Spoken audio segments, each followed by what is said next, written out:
Guitar Talk with Will Musig. Hello and welcome to Guitar Talk. Tonight, Wednesday night, we've got a great night tonight in store. So tonight we have an amazing person, Greg Phillips from. I'm going to read this out. This is awesome. Since its inception in 1995, Greg Phillips has been the editor of Australia's longest-running musician title, Australian Musician. Greg has also worked as a freelance music writer, with working and appearing in local and overseas music publications such as Guitar and Bass UK, Music Inc. USA, and Bass Player USA. Greg has also appeared on national Australian television and spoken on radio in regard to music and related matters. He's also done some massive interviews, which we're going to discuss tonight. I mean, some of these are guys like the Rolling Stones, Brian Wilson, Stevie Wonder, Queen, and we've got a photo of that I've been posting. Santana, In Excess, Steely Dan, Pink, Beyonce. They're only just a few. Welcome. Thanks, Greg, man. welcome. The word on the street is that this is the place to be. This is the happening joint. Really? Yeah. Oh, that's awesome. That's great. Well, Yeah. we're trying hard. Yeah. We are trying hard. Yeah. I was told if I was to come down here, I'd be in the Vogue social pages and Kim Kardashian's Instagram page. Is that right? Is that what's happening? Yeah, absolutely. We do that. Yeah. I just let my lawyer and agent know that. Yeah, it's all cool. If that's okay, they're cool with that. Okay, yeah, fine. Continue. So, yeah. So let's begin, and this is a question I ask everybody. Let's begin from the beginning. I was Where never did there. you begin? I didn't do it. When did you begin? What made you want to play guitar? It goes back to when I was 5 years old. Yep. My sister was a Beatles nut. Yeah. My two older brothers were more Stones, but she was the Beatles. The plastic Beatles cap and the 45's little record player. Yep. And the Beatles were coming to Australia. Yep. And Mum and Dad were not really musical in any way. They had a few albums. They had Mantovani Strings and Paint Your Wagon soundtrack because they liked the film. Yep. But they said the Beatles, they're coming to town. Let's family jump in the car. Let's go at Essendon Airport and see the Beatles. Essendon Airport, not Melbourne Airport. No, Essendon Airport. So this is before Melbourne Airport. Yeah, I'm showing my age. Jeepers. Yeah. Crikey. What year BC was that? 64, was it? Okay. Yep. Yeah. So we head out to Essendon Airport. Yep. And get there, and security guards looks at the family, nice family, and says, there's no point going in there. There are thousands of screaming girls. You're not going to see the Beatles. But listen, what they're doing is actually coming out the back gate. Oh, and tip off. They said to my dad, if you drive around the street to the back, you'll probably see them come out this gate. So we get back in the car again, go back around the back of Essendon Airport. And I'm only 5 years old, but I do remember a large wire gate being opened and this limousine coming out.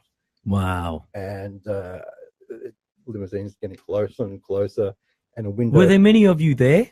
Not that many that I remember. Yeah. I mean, there may have been, but I can just remember like a few, maybe 20. I don't know. Wow. So this limousine's coming up, and I see this window roll down, and this guy who apparently was Paul McCartney waving to me. Wow. So 5 years old, I got the Beatlemania, and that was enough to get you going. Get me going. Yeah. Wow. But you weren't playing guitar at that point? Oh, no. Because you were a young tacker. Yeah, no. I was at junior footy. Yep. I was playing. Now, you got to tell me, junior footy, there's someone who we've got on next week who you played junior footy with, isn't there? That's right. I'm a Fawkner boy, Northern Suburbs. Yeah. Joey Amento. I played for the Moomba Park Football Club, which my father and my brother actually started the football club. Oh, wow. Yeah, the football club actually started on my front porch. Wow. And grew to be this pretty big football team. Yeah. So I was playing under nines maybe with Joey, little Italian guy, long haired. Did he bring salami and stuff? He probably did. Yeah. Actually, Joey. Now you say that, he's actually got a head for football. Joey hasn't signed on yet, has he? No, he hasn't. That's why I thought I'd say that before he gets on. Oh, what a laugh. Who is this guy anyway? Oh, this is Pino, by the way. How are you, Greg? He's our producer. Right, Yeah. okay. Well, he thinks he is anyway. Yeah. Well, Tried to. yeah. Is he a good guitarist? No, he's a drummer, actually. Oh, really? I Didn't thought, you see the dribble marks when he walked in? I thought you said he was a musician. Oh. Okay, Greg. Now we're starting. Nice. Hang on. Let me just find the mute button. That's But anyway, cool. I like that. Playing junior footy with Yep. Joey Amenta. Yep. I don't know how we got there from the Beatles, but Joey, I think it was one game he played maybe. He actually kicked a goal on this occasion. Wow, that's our Joey. Yeah, and Yeah. we used to play some pretty rough areas. We played in the Broadmeadows area. Yep. And I think we were playing one of those Broady teams at the time, Dallas Blues or someone. And the guy that Joey was playing on said, "You kick another goal, I'll kill you." Yep. Welcome to Broadmeadows. So did Joey take his Sicilian out of him and go, Joey, you want to play with me? I'm going to play with you. Or Joey left the ground and he never come back to the football club. Oh no! Don't say that. Oh, really? Hey, guess what? Next week. Do you want to tell him, hey, you play that guitar, I'm going to kill you. And he might give it up. But, no, it's probably a good thing because he went away and learned guitar. And, Wow. yeah. So how old were you then? About 9? Yeah, something like that. Wow. Yeah. Go Joey. Yeah. That's I've got something on him now. Yeah. So actually, everybody who's listening has got something on Joey Amenta. so that was probably my first brush with guitar without even knowing it. Okay. Yep. Yeah. Yep. But the guitar didn't come till much later. My second oldest brother actually had a pretty shoddy acoustic guitar, and I used to pick that up occasionally. I had when my older brother and sister moved out, I had a bungalow out the back, which I turned into this like my own little mythical radio station. Yeah. And I used to do like shows from there. So I'd have the acoustic guitar and I had a little cassette and I'd chuck the microphone into the sound hole of the acoustic guitar and record this distorted guitar. So you were one of the pioneers of distortion. Yeah. That's Me pretty cool. and Neil Young. Okay. Yeah. Yeah. So you taught him a few lessons? Yeah. It's funny actually because that bungalow and like all the records that I used to play in the bungalow, or my heroes, eventually I got to meet. You did. Most of them. So yeah, it's pretty amazing to sort of imagine my heroes and then visualizing it and then Actually meeting them. Hey, Greg, just quickly, but I mean, you were inspired by the Beatles, yeah? And then, like, driving out, it was Paul McCartney waving at you. I'm surprised that you went for guitar, not bass, because Paul McCartney was a bass player. A 5-year-old doesn't know the difference. Fair enough. 4 strings, 6 strings, same thing, isn't it? Yeah. Mothers and fathers don't know the difference. they just go, oh, it's a guitar, because it's got 4 strings. It's a guitar. So, yeah. So it was the bungalow days really that was the start of everything for me. Yeah.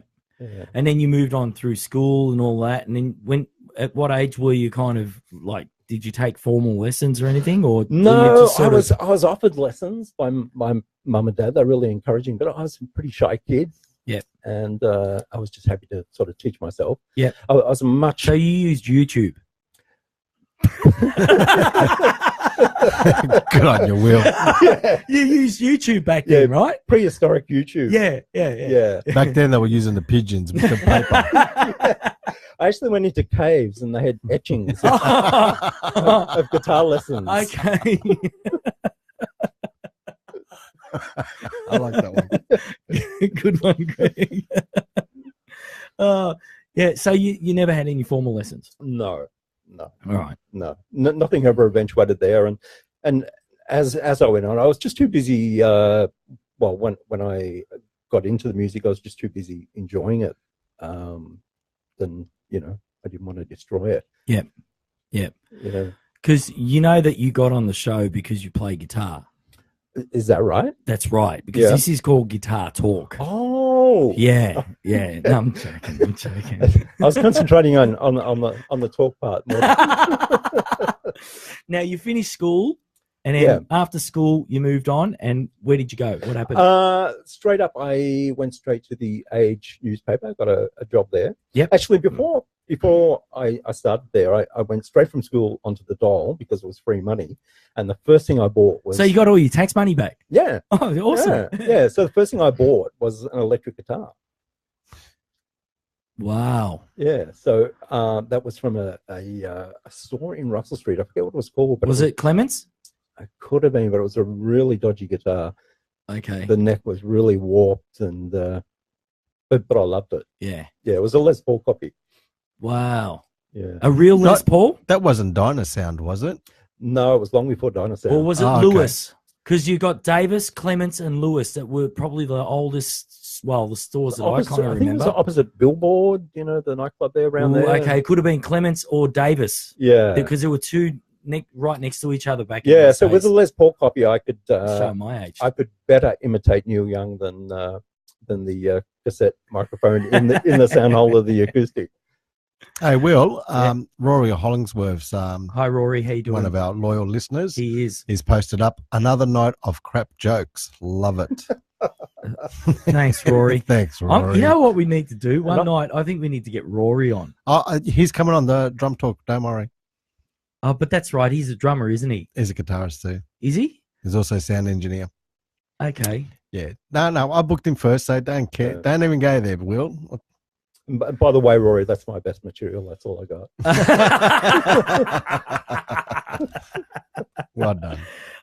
Okay, so you went to the Age. Yes, the Age newspaper. Started in the advertising department. Yep.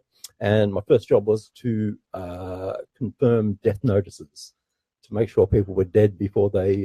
So what'd you do, ring them up? Usually it was a funeral company, but sometimes it was the actual family, which is pretty sort of harrowing experience for a 17-year-old kid.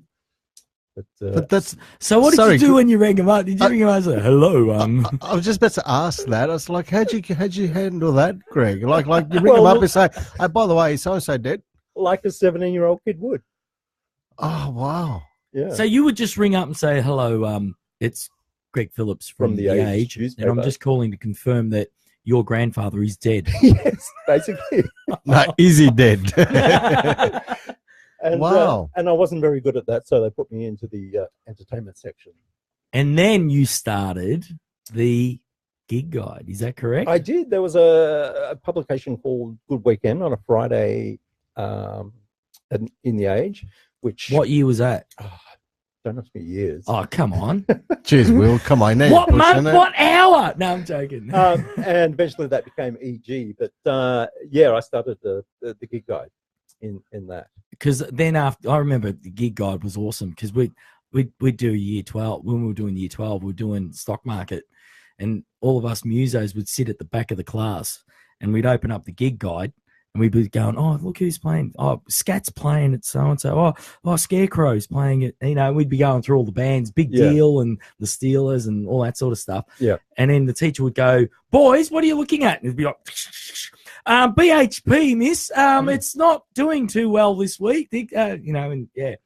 So but that's awesome. Yeah. So and the Age was a pretty big company. They had a magazine company called Sime Magazines, which was at the back of the Age. Yep. And after I'd been at the Age, I don't know how long. Don't ask me years or dates. But a job came up at Duke Magazine. Yep. At Sime Magazines, which was the weekly. That was a spin-off from Sime. Yeah, it was a magazine company. Yeah, and they made different magazines. Yeah, and Duke was the national rock magazine. You got some over there? Yes, I do. Yeah. Yeah, we'll grab some as we allude to them. Yeah, they're great. Like you've got a whole Bible over there of magazines. Yeah. The old magazines of Duke and Yeah. So I started there in advertising, and sort of gradually started to write while I was there. But it was a very fun. I always thought it should have been a sitcom, the Sign Magazine's sitcom company, because you had your Duke magazine, so there were rock stars coming into the office. You had Inside Football, so you had footballers and football coaches coming in. You had Greyhound Weekly, so the guys coming in with like the form guide in their back pocket and the smoke hanging out of their mouth. You had Caravan Weekly, this mixture of magazines and the people, but we all used to hang out together. Yeah. And we used to have this receptionist, Ivy, this old lady, dear old lady, but she wasn't the brightest star in the constellation. And you'd get she'd get a call and you'd hear her yell out, "Greg, it's got a Robert Plant on the phone. Do you know what that might be about?" Ivy, I think you should direct that straight to Christy, the editor, right now. See, I would have said, no, I think he's selling plants or something like that. Yeah. Oh, crikey. Yeah. But so Duke before the internet was the source for the national source for information reviews, your guide, and let's pull some up, shall we? Yeah, Yes, absolutely. Talk amongst yourselves. Can we explain this for the younger generation? That's called These newspaper. Newspaper. It's not an app. It's printed on paper. Yeah. You know? So you don't swipe. No. You open. You can tear the page if you try to swipe it. You turn the page. It's fantastic technology, actually. Yeah. this is where it's going, kids. Paper. Oh. Yeah. So Duke was great. It was a weekly magazine, similar to like NME in the UK, and we used to, obviously promote Australian bands. Like there's the Models, the Angels. The Angels. Oh, how cool is that? Yeah. Pseudo Echo. Wow. Any Geisha fans out there? God, Yeah. wow. Yeah. Far out. Sorry. What's it? The Cockroaches before they were the Wiggles. Oh, yeah. That's that. Yeah. Crikey. Yeah. Wow, that's cool to have, isn't it? Yeah. So, that was Duke. Gee, they did a big spin, didn't they? From Yes. being the Cockroaches, going to the Wiggles, and becoming a international. Yeah. act. It's amazing. Yeah. So, and within Duke, I saw a need for the musical instrument industry there. Like there was a magazine called Sonics at the time, which was fairly remember seeing that. highbrow sort of PAs and stuff, but there was nothing for the musician. So I started a thing called Pro Duke, a monthly supplement where we could talk to bands about their gear, and the music stores could advertise, that sort of thing. So we started that off. So that was maybe one of the first sort of gear magazines within a magazine at the time too. Yep. Yeah. Hey, Rory's asked Greg, that stuff will be priceless now, those magazines. Does he want to buy some? I know, Rory, you want to buy some? I've got a bungalow full of them. I reckon let's do a live auction right now. All proceeds go to my mortgage. Yeah. Duke is the new Bitcoin.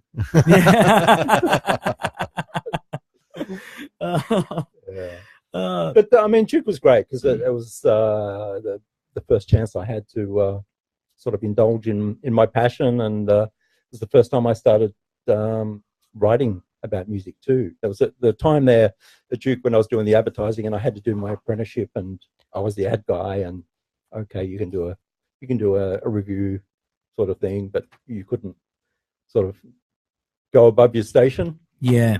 For a time, and then I think Politics. Yeah, but I think my first interview when Christy, the editor, was on holidays, and the assistant editor Dino was taking over. I said, Dino, let me do an interview, and I knew that Elliot Randall was in town, guitarist who played on the first Steely Dan album, Can't Buy a Thrill. Yep. And I wanted to interview him because it's going back to the days of the Bungalow. One of the first bands that I really took notice of was Steely Dan. I watched a show Great band. Show called Midnight Special, I think, on TV, an American TV show. And the Midnight Special, yeah.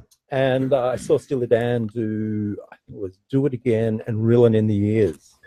And I really loved that guitar solo, Reelin' in the Years. I wanted to talk to this guy who did that solo. Yeah. So Dino said, yeah, go and interview him. So he was in town doing a show with John Waters, the actor, John Lennon thing. tribute. Yep. So I went to his hotel room and he was getting ready for rehearsal and he was wiping down his guitar and we're talking and I said, that Villain in the Years was really inspirational for me. And he said, you know what? That band made me do so many takes, that intro on the solo. And he said, I got it in one. The first one was the best take. And he said that I think they took number 6 maybe. But they maybe do like 20 takes as Steely Dan used to do. I've interviewed many Steely Dan musicians now. I used to look on the covers at the musicians listed on albums and I wanted to catch up with as many Steely Dan musicians as I could. And so we're talking about this solo Reelin' in the Years and he hands me this guitar and I'm talking and usually someone hands you a guitar, you have a bit of a strum. He said, that's the guitar that I did the solo on. And I'm holding this guitar and I just froze, just the emotional weight of this guitar that did the solo that inspired me as a kid. And I couldn't say anything. I just handed it back to him. I just couldn't say anything. Yeah. Sorry to interrupt. You're talking about you've spoken to a lot of musicians from Steely Dan. Any chance you spoke to that man who's on the wall there behind Will, Mr. Jeff Porcaro? No, unfortunately. Oh, bummer. No, but I did speak to his mate, or have spoken to his mate, Steve Lukather. Oh, Steve, yes. Quite a lot. Nice fella. Yeah, and with musician, I did, there was one particular interview I did with Luke, which was probably one of my favorite interviews. He was out with Ringo Starr's All-Star Band. Yep. And I saw the gig the night before. And a song that I used to love of Ringo's was It Don't Come Easy. And I used to love that, the intro to it. But at the gig, Festival Hall, I couldn't hear that intro. All I could hear was horns. And I said to Luke, you didn't do the intro. You left it up to the horns. He said, nah, I played it. He said, I'm going to kill that sound guy. He picks up the guitar and he said, no, this. He's playing this intro to me, which I used to love. Which is pretty surreal in itself. And I said, no, I didn't hear it. And he was really peed off. But the thing I remember most about that interview where he just brought out a solo album and he's so giving and honest in his interviews. And he was telling me that he'd given up drinking and gone clean and feeling good. And I said, well, what sort of inspired that? And he said, you know what? My mother was an alcoholic and it was Father's Day. My father had passed away and we went to see my mum on Mother's Day with my son, 14-year-old son. And we walked in and she's lying on the couch, stiff as a board, dead. Oh, no. Smoke hanging out of her mouth with a vodka. Oh. And he said, I gave up drinking then and there. He said, wow. Yeah, which is really difficult. Yeah. In an interview, where do you go from there? Yeah. He was just being so where do we go from there now? Let's have a drink. By the way, speaking of drinks, you brought a beautiful bottle of Louis de Campagnac, Cabernet Sauvignon 2016 from France. That's a very nice drop, actually. It's got me going. From now on, and look how much is left, not much. And from now on, I think our guests need to do that. Actually, I was just about to say, I hope our guests watching this and learn from this because, it's important. Yeah. Very important. Very important. Yeah. Splash your personality. Yeah, I didn't spend sort of too little that I was being cheap and not too much that I was bragging.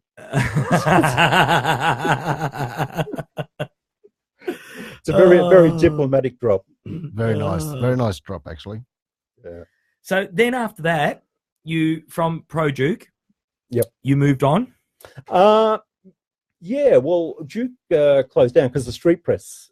Duke you had to buy from a newsagent, and then the free street press came, and then people didn't need to buy a magazine anymore. Street press had half cost advertising, as opposed to Duke. So the mag closed down. I went and helped out a friend, Brian Wise, with Rhythms magazine for a little while. Yep. And then Rob Walker and Alex Bolt, who were committee men at the Australian Music Association, had been looking at a magazine in New Zealand called Musician, which was available in instrument stores. They liked the model, and they came to me because I'd actually done some programs for Rob for his early music shows. So this is in '95 when Australian Musician started. No, while I was at Duke, at Duke, I'd so there's a couple of years of pre-underground sort of discussions and stuff. Yeah, well, within the pages of Duke, actually, we did some programs for music shows that Rob was running. He was working for the Victorian Rock Foundation and doing a lot of work with music expos and things like that. Then the Australian Music, he joined the Australian Music Association, and they asked me if I could produce or replicate the New Zealand magazine, Australian Musician. If I could design it, write, do the advertising. I knew how to do some of those things, and I told them I could do all of them, and then just learned like hell how to do it after I said yes. I'll work it out. Yeah, we definitely know that feeling, Greg. So in '95 we produced this, the first edition of. Oh, is that the first one? Yeah, with Diesel on the cover. My God. And you know what, Greg? I seriously, I'm going to go and look for it. I reckon I've got that one of those copies. Yeah, with Diesel on the chair there. Yeah. Yeah, I've got that somewhere here. Yeah, and the graphic design in that is quite primitive because, as I said, I was just learning. It's got Diesel in there at the time. Yeah, that's all that matters. Yeah. Is there unleaded there or? What? Sorry. Oh, gee, Rory, you said about the sick jokes before, and he's the one. He's a drummer, and he's pulling them out. Come on, you're saying Diesel, you had to put unleaded with it. Oh, crikey. Actually, by the way, Rory said he's going to bring a slab at the next show. If we ever have Diesel on the show, if ever we get Diesel on the show, I'm going to let him know what you said. That's all right. Yeah. So that was the start of. Alan Zavod was in there too. Yeah, Alan used to write for us, and Dennis Chambers. Alan was funny because he did keyboard lessons. For us, and he would send a lesson, and then I had to. Utilize. You found something? Guy Palmer from the bass player. There you go. Awesome. Yeah. So Alan, I had to decipher his lessons and put them into print. And Alan used to play for Frank Zappa, and he's a musical genius. Yeah, absolutely. And he's trying to convey this intricate technical information to me, who's someone who doesn't read music, and it was fun actually. There's a page in here of Phil and Tommy Emmanuel. Yeah. And I think we should pay tribute to Phil. Very sad, yes. Sad news of his passing. Yeah. That was really sad. And like that's them when they're in their early days. Yeah. So wow. Yeah, Phil was he didn't wasn't really in the limelight like Tommy, but fantastic player. Great player. Yeah. Great player though. Yeah. Look. There's the Rolling Stones. We're going to talk about them. Yeah. We're going to talk about them tonight. Well, let's talk about it now. All right, done. Hey, Will. Hey, we're doing a live show. No time to I be reading magazines. I know. No, but hey, man, this magazine's gold. It really is. It's like you think it's Australian Musician. There's actually another magazine inside that. Is that a Playboy? No. No, this is great. No, awesome. Yeah. I'm going to look at that later. Oh, Rob Little was in there too. I'm going to hold that here. I'm going to look at it later after the show. Yeah. Where were we? Rolling Stones. Rolling Stones. Okay. What happened there? Well, with Australian Musician, what I figured out was that the way to access these big bands was not through record companies or management. It was going through the band members. Yep. And going through them direct. Because although they played for the biggest bands in the world, they had side projects that they wanted to promote. Yeah. You never know how long you're going to be in a big band. In a big band like that. So they were always seeking publicity. So whenever a big band was coming, I would find out who's in the band and contact them. Yeah. And I knew obviously with the Stones, it's Keith and Mick and Ronnie and Charlie, but there's these other guys involved too, like Chuck LaBelle, who's a piano player, musical director, used to be in the Allman Brothers band, co-wrote Jessica with Dickie Betts. Yep. Although he didn't get a credit. Yep. So I emailed. It happens a lot. Yeah. So one of the Stones tours, I just emailed Chuck and said, would you be up for an interview? And I think it might have even been just a phone interview, and we did that. And then the next Stones tour, Chuck, it's Greg, we did an interview, blah, blah, blah. I said, yeah, come into my hotel room. And so I went in and met his wife and had a nice chat. Yeah. And I found that it's all about just contacts and relationships and trust. Yep. With the interviews. Yep. If the musicians can trust you, they'll bring you into their world, or their boss's world. Yep. So by the time three tours into the third time that they came to Australia in my time anyway. Yep. I contacted Chuck again and said, would you be up for doing an interview? And I didn't hear anything. Then one day at home, I just got a phone call on the home phone, and Chuck, it's Greg. What did I just say? Yeah, you reversed it, but that's all right. I know what you're talking about. too much French. You were speaking Dutch. It was Chuck, and he said, "Greg, it's Chuck. I'm just about to head down to soundcheck in the band. You want to come in and come with me?" And I'm like, maybe, twist my arm. I was in the hotel within an hour and jumped in the transit van with Chuck, and we went down to soundcheck at Rod Laver Arena, and basically spent the whole day and night backstage with the Stones. Wow. Oh. And I did an interview with Chuck and Darryl Jones, the bass player, and it was just amazing, just the setup backstage, just like a city within Rod Laver Arena. Just the catering. I mean, so many chefs. Yeah. And I'd be interviewing Chuck, and there'd be security guys with dogs coming in, and Chuck would say, "It's all right, they're just looking for bombs." It was just incredible. Wow. Yeah. So you're in the background there. What's the atmosphere like? Like what's the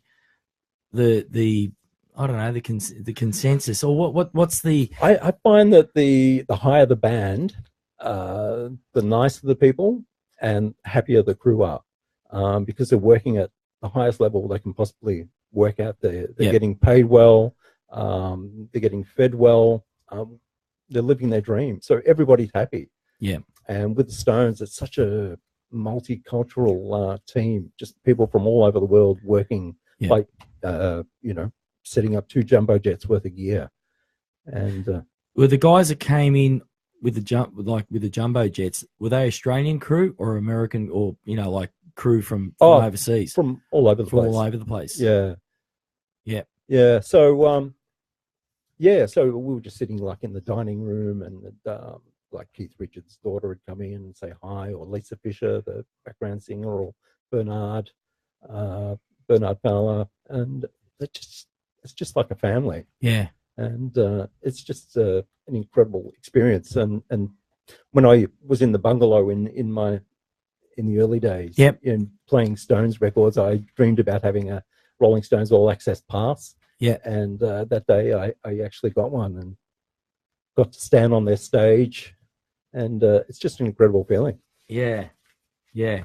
So with like, is there like I wouldn't say, shouldn't really say status difference, but is there like you've got, you know, Mick Jagger, and Mick's like the pinnacle of the Rolling Stones, and then you got Keith Richards, you know, and you could say they're the two pinnacles of the Rolling Stones, because they're the guys that everybody talks about. When you say Rolling Stones, everyone looks at Mick doing his walk. That's the first thing that comes into your mind. Is there a difference behind stage with those guys? Like, do they sit down and hang with the boys? No. They're, as I said, it's like within Rod Laver Arena. It's like a separate city for the Stones. Yeah. But then again, Mick and Keith have their own separate area where you just don't see them. Like I met Charlie and saw Ronnie. The only sort of half contact I had with Mick was I was sitting down with Chuck, and he was doing the set list for the night. And I said, "What are you opening with tonight?" He said, "Oh, we're going to open with Jumpin' Jack Flash." And I said, "Oh, that was great. Last time you opened with that." He said, "We opened with that last time." And they don't like to do the same thing twice in the same city. Yeah. He said, "Hang on." He went off and had a word to Mick, and come back and didn't say anything. And then that night they opened with Satisfaction. You were important. So I have a claim to fame that I changed the Stones. Wow. Set list. Yeah. Yeah. That's cool. Yeah. Wow. So from the Rolling Stones, so now we're moving. You're involved with the Australian Musician magazine. Yep. And you're doing, you know, all the editorials and stuff like that, and putting it together. So now, what's involved in doing the Australian Musician magazine? What's like a week of your life? Okay, well, it's on an average week. It's different now that it's not in print, because when it was in print, I was selling advertising, I was doing the graphic design, everything else, and it was a quarterly magazine, so it was like a 3-monthly job. Yep. So now we're online. It's just a continuous flow of content every day. Yep. Something has to go up. Yep. So either the day, I suppose, begins by looking at emails. I get a hell of a lot of requests for be in there, interviews, news items. Yep. So I've got to decide who we need to interview. What needs to go in news item wise. Do you have a protocol for interviews? Well, because it's the Australian Music Association's magazine, the Australian Music Association members get priority. So if it's an artist that uses, say, Roland gear or Fender gear or an AMA member brand, they would get priority. Yep. Yeah. Sorry, Greg, have you got a website for that? AustralianMusician.com.au. Okay. I'll put that up online. Yeah. Yeah. So, once we've decided we're going to do an interview, is it going to be a written interview? Is it going to be a video interview? Are we going to go into a sound check? Yeah. The thing with Australian Musician too is that we've got to make sure that we get a mix of Australian young up-and-comers, as much as we do the Rolling Stones. There has to be. You got to be fair. Yeah. Plus, you want to you want to find the next Rolling Stones or whatever. Yeah. So you want to inspire. I mean, the aim of the magazine is to inspire people to pick up an instrument and play. Yeah. That's what we're trying to do. So most of your time, do you because I interview, I'm new to this interviewing thing. Actually, you are very, very much, because I've been holding a commercial sign in my hand for the last 5 minutes. Hey, I've got something that's all right. After this question, we'll go to a commercial. Okay. So in your thing, do you have like a set amount of questions that you turn around and just go, okay, cool, these are the standard questions I ask? Or do you- Well, I always frame the questions to the artist Yep. or to the project they're doing. Yep. Usually, if it's 20-minute interview, I have to have at least 20 questions. Yep. Um, and then you chop. according. yeah, because some artists might answer with "yep," "no," "yep," but hopefully they don't. They get through half your questions. But you've got to be prepared for an artist like that who is not very talkative. Yeah. Okay. Cool. Now we're going to go to a commercial. When you interview Will, if you ask him one question, that'll do the whole show. Believe me. He's right. He's right. We're going to go to a commercial. So, Pino, go for it. Eastgate Music is Melbourne's premier independent music retailer, now trading at 1131 Burke Road Q, with free car parking at the rear. We specialise in acoustic and electric guitars, tube amplifiers and boutique pedals. For keyboards, drums, PA systems, microphones and home recording gear, we have it all. Violins, violas and cellos are a special focus of Melbourne Strings, our orchestral shop. For new, vintage, second-hand and custom shop, trade in and trade up for great cash prices. Lay-bys and consignment stock are welcome. We offer interest-free finance and take all major credit cards. Our experienced in-house technicians can service, set up and repair your instruments and amps reliably and quickly. We deliver securely and safely to your door, including regional centres and interstate. The major brands we stock include Fender, Gibson, Yamaha, Martin, Taylor, Maton, Bogner, Magnetone and many more. Check out our websites at eastgatemusic.com and melbournestrings.com for great deals, discounts and specials.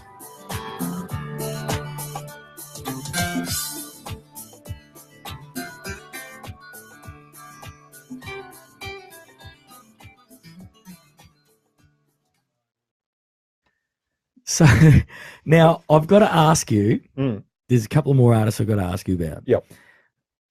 I hear that Whitney Houston really loves you. She's a great guitarist, by the way. Is she really? No. Oh, okay. I was just about to say. I was going really? to say, really? I heard she loves you. Well, we had an interesting interaction. As happens, I was interviewing one of her band members, Jethro Da Silva, who was her musical director at her hotel, and we're chatting away. And then all of a sudden, this guy comes out of the blue, and it was Michael, Whitney Houston's brother. And he said, "Oh, hi, how you doing? What's going on?" And Jethro said, "Oh, this is Greg. He's a music journalist from Australia." And as soon as Michael heard that I was a journalist, he just turned around and disappeared. Okay. And then about 2 minutes later, I hear, Jethro! And Jethro looks at me and goes, "Whitney." She goes, "Boss, what's up? What are you doing? Get out of there." Oh. Yeah. You got kicked out. She didn't like Jethro talking to an Australian journalist. About media. Yeah. And we were supposed to meet up later, and he gave me a number and said, catch up. Later backstage, and that never happened. So yeah, that was about a year before she died. So she wasn't in a good way by then. Wow. Yeah. Now I need to make an announcement tonight because there's we're just going to veer away from the show. Do you want to our question thing? Sure. What Pino? Am I going to talk about drums? No, I was going to say, did you want a drum roll or something? No. I've got to talk about Elvis. Now, I know it's got nothing to do with... As you do. Yeah. Elvis is doing a show at... Actually, it's not Elvis, but he's back. It's Marcus Jackson. Marcus back Jackson. in the building. He's back in the building, and he's doing a show at the Melrose on the 23rd of June. And we have 2 free tickets worth $130 to give away. That's a dinner and show. It's the dinner and show. Burgers? Chicken. And so if someone calls, you can win those 2 free tickets. So I'm putting it out now so that you know. And if you want a couple of free tickets to go and see the Elvis show, call in on 0412 376 848. That's 0412 376 848, and we'll give you those free tickets. So that's now I'm going back to our conversation. And next week we're reviving Hendrix. Yeah. We've got a Hendrix show, and with burning the guitar and everything, and Now the other artist I've got to ask you about. Yes. Stevie Wonder. Yes. Stevie Wonder. Photo. How did you get that photo? Well, same thing as I normally do. Had a look and saw who was in his band. Found a keyboard player called Victoria Theodore. Did a phone interview with her before the Australian tour. And then when she came out, she wanted to catch up. And she was in town, and we took her out to look around Melbourne, took her to the Eureka Tower, the aquarium, showed her around Melbourne, showed her a good time. Did you take Stevie? No. Stevie was nowhere to be seen at this point. Okay. Then at the end of the day, she said, how many backstage passes do you want? And I said, well, two's fine by me. And then we saw the show, which was fantastic. I have always been a Stevie Wonder fan. Yeah. Another one of the records I used to play as a kid. Yeah. Dream about meeting. And then, there was like a reception afterwards, and Stevie Wonder's brother, I forget his name, was sitting at a keyboard, and he was sort of doing an MC thing, and it was a little bit sleazy, sort of picking out the girls. Yep. In the crowd, and then eventually Stevie came out, and Victoria said, "This Greg, friend of mine," and I just said, "I love you." Man, I love you. Wow. And she enjoyed the show, and that's when the photo was taken. Wow. Yeah, and as with a lot of the musicians that I interview, I've stayed in touch with Victoria. And then she went on to play with Beyonce. And so it's very handy to stay in touch with these people because they get around. And so next time, and I also know I interviewed Beyonce's bass player when we did a sort of on-stage thing. And so next time Beyonce comes out, which I think is next year, there should be two people that awesome. I can catch up with. Awesome. I'm jealous. You can do work experience, Greg. You can. I need some work experience. Can you fetch me sandwiches? I can do anything. I'll be the gopher. He'll wash your car. Now, something that's coming up, which apparently you can't release anything tonight. Mm-hmm. The Melbourne Guitar Show? Yes. August 4th and 5th. Did you notice I refrained? I didn't say anything. I let you say it. Yeah. That's a first. Thanks, Pino. Yeah, we're up to our 4th annual Melbourne Guitar Show, August 4th and 5th at Caulfield Racecourse. Yep. 3 floors of threaded fun. Yep. On this Friday, we're announcing the first lineup of artists. Wow. If you subscribe to the Australian Musician e-News, you'll... And how do you subscribe? You go to australianmusician.com.au. There's a tab that says subscribe. You'll... Pino, can you post that again? Yes. Yep, good. Yeah, so it'll be the first list of artists. There'll be another announcement. In fact, we don't really stop. You keep feeding chasing artists, as well as the main acts that are appearing on stages. A lot of the companies. We have a caller. That's nice. Awesome.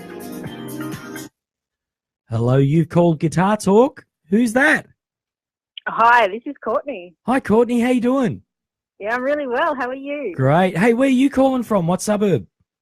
Oh, my goodness Christ, it's Hoppers Crossing. Hoppers Crossing. Cool. Now, are you calling regarding the Elvis tickets? I am. Awesome. Well done. Congratulations. Wow, really? Yeah, you've won 2 free tickets to see Marcus Jackson. He's awesome. We had him in here on Monday night, and he did this voiceover in with his Elvis voice, And Yeah.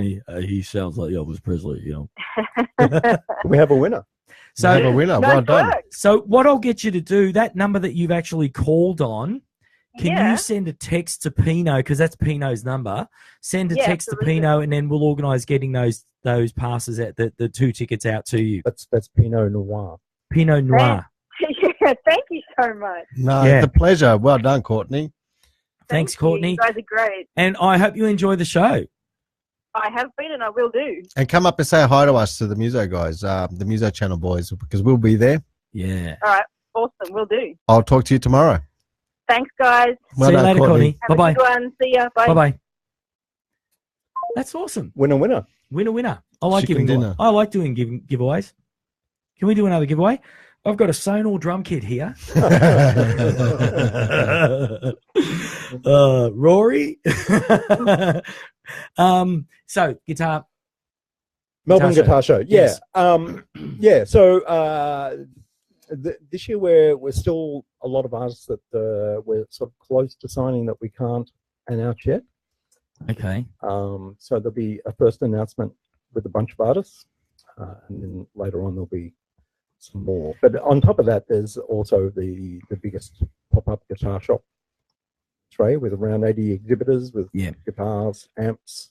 Yep. And in a lot of cases, a lot of that gear is up for sale too. Oh yeah, most Yeah. of it.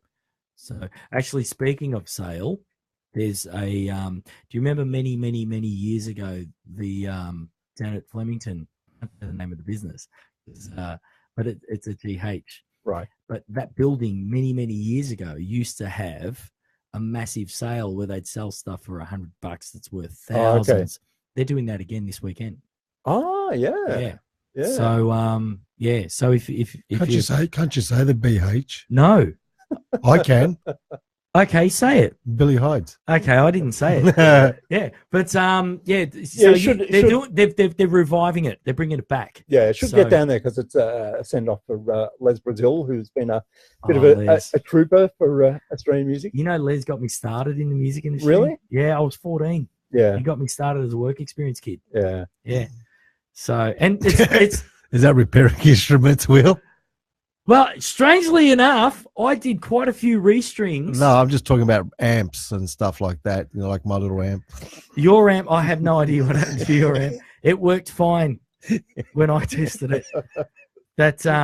But you're lucky you have a warranty with that, you see. Oh, So, thank Christ I got one. it's covered. It's covered with a warranty. So, Melbourne Guitar Show. yes. Yes. So Pino, stop interrupting us. yeah. Drummers. Yes. So you can expect one genuine international guitar legend, and several Australian guitar legends, and a lot of artists that you may never have seen before, but will be legends in the future. Okay.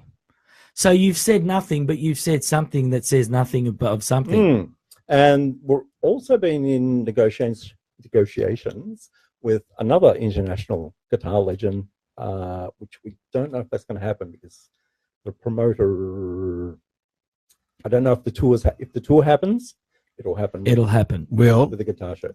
can you pour some more wine in his glass, please? We'll get the answers. I by think the you end need of to the drink show. the rest of the wine.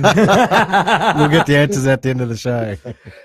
But I think the guitar show, it's become such a great thing. It's our fourth year now, and we're getting over 5,000 people through the door. Yep. Over the weekend. Yep. And there's been so much misinformation about how the guitar is doing at the moment too. There was an article in the Washington Post late last year or earlier this year talking about the death of the guitar, and it was just based on misinformation, really. Yeah. Just the fact that there's no guitar solos on the radio anymore. Okay, we had a producer in here last week, and I asked him what's happened to our bands like Noiseworks and those guys. Where are they? You know, where's the new guys? Yeah. And he actually said that. He said, "Look, guitar had a really good run," and he's a guitarist. He said guitar had a really good run, but at the moment, it's just not like that it used to be. You know, it's just sort of a little bit, but there is a return. Yeah, well, There is a return. it's not like guitar isn't there. It's just been used differently. It's Yeah. been used as textures and layers. Exactly. And sometimes you may not even know it's guitar on the radio. Yeah. Yeah. But your guitar heroes these days are not your Steve Vais or Satriani's, it's your Ed Sheerans.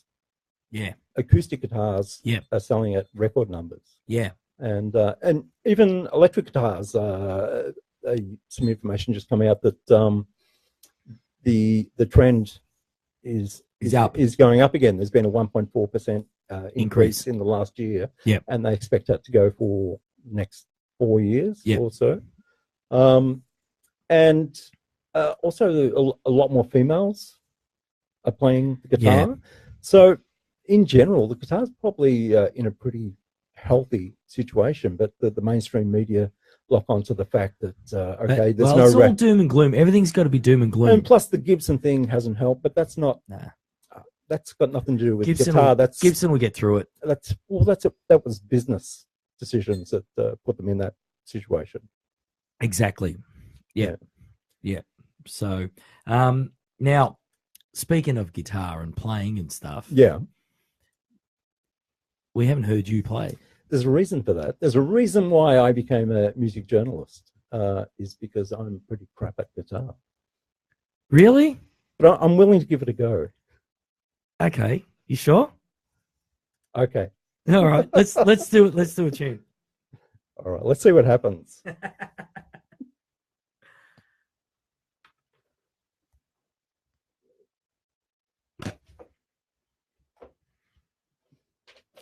This is the right end, isn't it?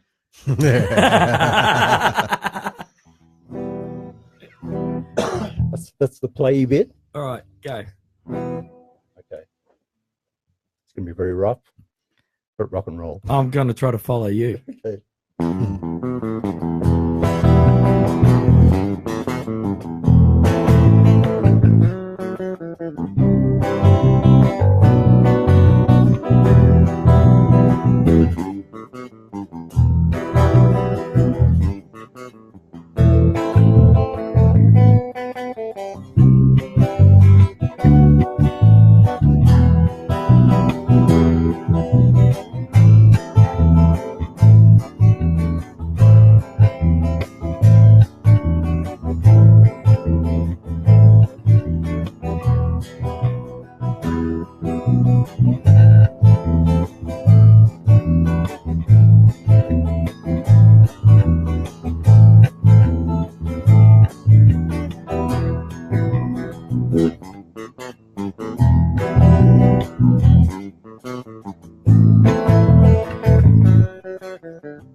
All right. You know what You that's got through that. you know what that's called? What? Disaster piece. Oh, that's a crack up. That's pretty good, guys. It was fun. It was fun. It was fun. So, I think the guitar show is going to be a good thing. Yeah, it's gonna be massive. It's growing every year. Yeah. So who was the main artist again? You'll Where- find out. Don't say I don't try. You'll find out Friday afternoon. where's it held, Greg? Caulfield Racecourse in the grandstand, 3 floors. Oh, really? Yeah.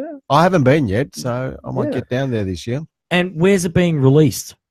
On the Australian Musician Australian musician. website. and Yep. then social media, and you'll know all about it when it And happens. Australian Musician is also on Facebook as well. That's right. Yep. Okay. So it'll be on there as well. Yeah. Oh yeah. Yeah. Yeah. Okay. So all right, that sounds And when's that getting released, Greg? Friday afternoon. Do you know what time? Yeah. As soon as I get myself together. Okay. All right. Usually around 4:00. Gee, you're keeping me on the edge. Around 4. Yeah. Yep. Okay. All right. So 4:00 on Friday. Yep. You'll have the release, Yes. and then the guitar show is on the 4th and the 5th of August. Yep. And what time do doors open? 10:00. 10 till 10 till 5 on 10 till 6 on Saturday. 10 till 6. 10 till 4 on Sunday, Okay. and it ends with the big jam. And tickets? Can you buy family tickets and stuff? family tickets, concessions, weekend tickets, daily tickets. Yeah, it's all there. All right. Okay. Cool. And they get all that information off the website. On the website. All on the website. Fantastic. Awesome. Okay. And the Australian Australian Music Association, I have to give them a plug Sure. because they're you could say the Australian version of NAM. Yes, definitely. Well, we're a sister organisation. Yeah. To NAM. Okay. Yeah. And they do a lot of stuff. Well, Rob does a lot. Rob Walker, Rob yeah. Walker does a lot of stuff Yeah. behind the scenes that people don't even know. Oh, for sure. Yeah. And without Rob and yourself, and who else? Is there anyone else? Well, there's a committee that sort of makes decisions and directs. Yep. Rob and they're people in the industry. oh yeah, wholesalers and retailers. Yeah. Yeah. The other thing that Rob's working on at the moment is Make Music Day on June 21. Yep. Which was started in Something happening with the Sydney Orchestra the or something? Sydney Symphony are Symphony? getting behind it and doing a live broadcast from the Sydney Opera Yep. House on the 21st on Make Music Day. Yeah, so it's an occasion to just get out and play music on the streets, in pubs, just wherever, just encouraging people to play music live. You know they do that in France? That's where they started, yeah. Yeah. Yeah. I was there actually, I've got a story to tell on this. I was there one year and I was like, I'm freaking out. It's like so many people around, and then you'd be walking through this town and you'd hear a band, and just as you walk out of the music sound, the next band starts playing. Yeah. And I look up on stage and I go, man, that guy looks like Joe Gindamo on keys. I look over and I go, it's like Virgil on drums. And I'm going far out. These guys are Aussies, and Yeah. they were playing. And then I found out that every musician is working that day. Yeah. Which Yeah. is so that's what they're doing here. Yeah. Awesome. Yeah. And we'll be Rob and I will be at Fender having a dealer conference up in Sydney. And a bottle of wine. So we'll be up there on Make Music Day, and Fender will be doing a broadcast there with some pretty high-profile players as well. Awesome. Yeah. Okay. And is it streaming on any website? Uh, Those broadcasts. the Fender one will be on the Fender website? Fender Facebook, probably. Fender Yeah. Facebook. Yeah. Okay. And the Sydney Symphony. I would go to the Sydney Symphony's website Page. or the Sydney Opera House, and Yep. it's probably information. Or you just go to the Australian Music Association. Australian Music Association. Association.asn. Australian Music.asn.au is the Australian Yep. Music Association's website, and all the information's there. Okay. Yeah. Or they can always invite the Muso channel and we'll broadcast it live from anywhere. Yeah, Yeah, could do that. Yeah, we're open to that. yeah. So now next week, Pino, what have you got happening on drums? On Drum Talk? Hidden skins. What do we got on Monday night? Well, not confirmed. Not 100% yet, but I'm going to put it out there. You got some shady guests. That wine's hit me. Thanks, Greg. That's great. I'm going to sleep tonight. You had quite a few of them, actually. I've actually had 3, and I'm not a red wine drinker. Believe me. Who we got? We got Johnny DeFrancesco, Mr. Grady himself, the world's. He's actually the world champion pizza maker. from 400 gradi. From 400 gradi. Or if Or you've the got gradi an group. Italian background, 400 gradi. I knew you were going to say that one. Mate, So hopefully Johnny can make it on that night. And it's going to be interesting because there's going to be a lot of stuff that people don't know about Johnny. yeah. Yeah, pretty interesting stuff. Okay. Believe me. And Tuesday night we have Liz back on.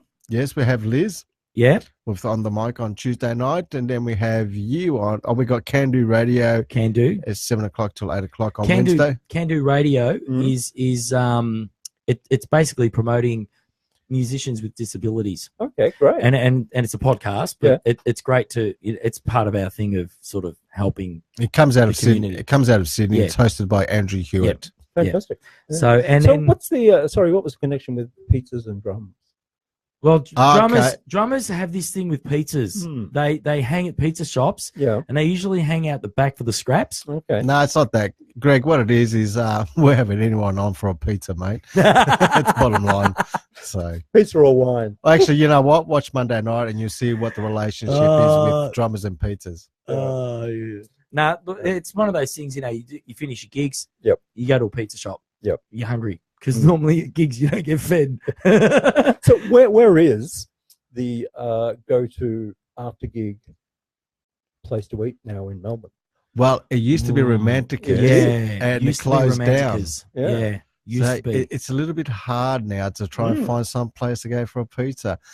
Usually down Logan Street, there's a few places open till late. Yeah. Dolce Vita and stuff like that. Yeah. Mm. And they serve drummers? Oh, mate, with that, They actually- that's all They they give them deserve. dribble bowls. They give them dribble bowls. Will, Yeah. are you starting already? I'm beginning. You're beginning. I'm beginning the beginning. Now, next week on Guitar Talk, we have Uncle Joey Amenta with his escapades. And his football stories. And his oh, we've got him on that. I'm I'm gonna- I'm gonna bring a football in. oh, that's gonna be a laugh. He's actually disappointed me. I must admit, he's disappointed me for Sicilian. He backed down on the first threat. It's no way. Yeah, normally Sicilians they do the opposite. Yeah. They usually pull a knife out. Yeah. Yeah, Even if the opposition's from Broadmeadows? Doesn't matter. doesn't matter. Doesn't matter? Nah, Okay. nah. They'll go. Bring it on, baby. Yeah. You don't know how many other people are behind me. Okay. Even though there's no one standing behind them. So, so that basically wraps up the show tonight. That's it. Yeah. Oh, So It goes fast, doesn't it, Greg? It's when we're enjoying it. yeah. So yeah, next week we've got the Joey Amenta Trio, who will be performing live. And Joey's been telling me, we've been rehearsing on Wednesday nights, which means that they haven't been watching the show. So that's why they watch it afterwards. No, because- that's right, because they watch the Monday night show and then they rehearse on the Wednesday night. It makes sense. Yeah, but no, Yeah. they watch the show Yeah. afterwards. maybe I'll have to ring in that night. Yeah. I don't even know why they're rehearsing. Some dark Because, secrets. well, I don't know why they're rehearsing. I'm the guy who's going to be doing the sound, mate. I'm going to kill it. Oh, what a laugh. Anyway, thanks to everybody who tuned in tonight. And well done to Courtney for winning those Yes. Retro and the King Congratulations, tickets. Well Courtney. done. And we must thank Melrose Receptions for that. Absolutely. And Marcus is going to blow you away that night. He's So fantastic. he's awesome. And Greg, thank you so much. It's been Yeah. it's Thanks for actually having me. It's been Yeah. really fascinating, actually. I'm actually going to look into those magazines you got there. Oh, yeah, I hope so, because otherwise it's an hour and a bit of your life you'll never get back. I love it. So until next week, thank you everybody for listening, and please share us and spread the word. Thank you and good night. Good night, guys.